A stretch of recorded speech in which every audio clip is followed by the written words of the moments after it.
So we are now at Germany's Central Holocaust Memorial that has been here since 2005, but it took 17 years before Germany actually could decide on what it should look like, and then also to start to build it as you see it now here.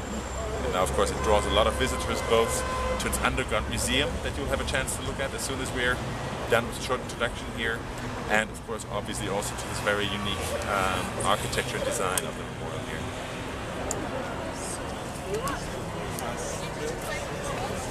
The fact that we look at this and think about this being a symbolic cemetery has exactly a lot to do with the fact that for the vast majority of the Jews that were murdered, we do not have the graves. They never had a grave because one typical way of murder was mass graves and especially crematoria. Right? So about half of the victims of the Shoah, of the Holocaust, ended up being brought to crematoria, and the bodies were burned and the ashes would be spread out. But this is very much also one level of this place, is very much of creating a framework to commemorate people that never got that grave.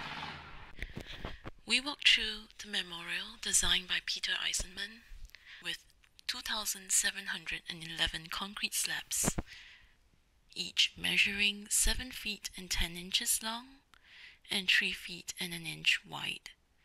The slabs, which are all the same size but not the same height, are different and yet similar.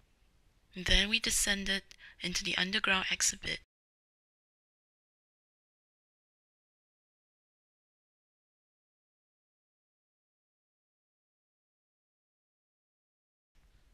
As I exited the exhibition and the darkness of the basement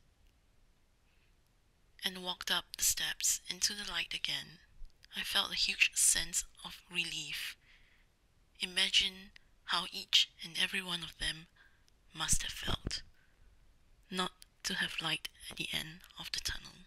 And we sat in a group discussing our reflections, our thoughts, our feelings. I think it's a very unique, very powerful memorial that you really have to be here to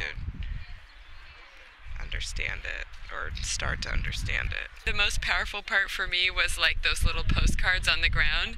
So it's not hearing where the victims came from, it's not understanding the whole story in general. It's one little moment, one little scene from someone's life that's really powerful.